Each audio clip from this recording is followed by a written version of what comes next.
just going to quickly talk about a couple of new OpenGL features in Electric Image 9. Well, actually, they're not OpenGL features, they're preview features because they work in both software and hardware mode. So I'm just going to add a floor onto into my project here. Let's use a plane. Move it below my guitar. And then I'm actually going to go and edit those settings and get rid of that horrible blue colour. And I am just going to, I have a light in this scene, which is here. Just going to get that light and I'm going to turn it into a spotlight. Bring the cone over onto the guitar. Something like that.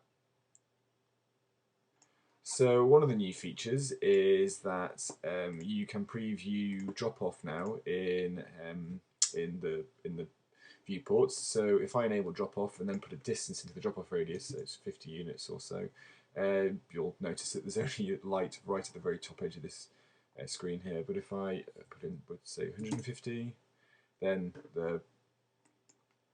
that's reflected in the view, and say 500.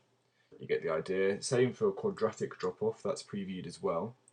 If I were to put in, hold on, my light to reference is just here. So if I bring the reference down here and then change this distance to say 50% of that distance there, then that's the preview that you get. And again, say 150. That's reflected in the view. So that's one of the new features. Another one is the ability to display layered textures. So if I bring in a texture from my folder here, I'm just going to find one, turn on texture display for this object. So here's my texture. In fact, I'm just going to scale this down slightly.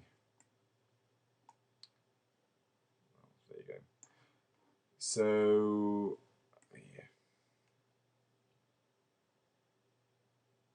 something like that. So I have one texture on at the moment. Now in previous versions of Electric Image, if you were to add anything else on top, then that object would, that texture would display instead of this one. Whereas now you can blend the textures. So if I were to add another texture and call look up gradient or something like this, and I was to change the layer mode on this to something like multiply, you would see through this gradient into the texture below. So if I just look at this from the top view, you can see where it's affecting. So if I bring this in like that,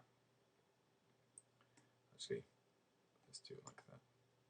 There you can see the effect that it's having. You can see that in the viewport, so very useful.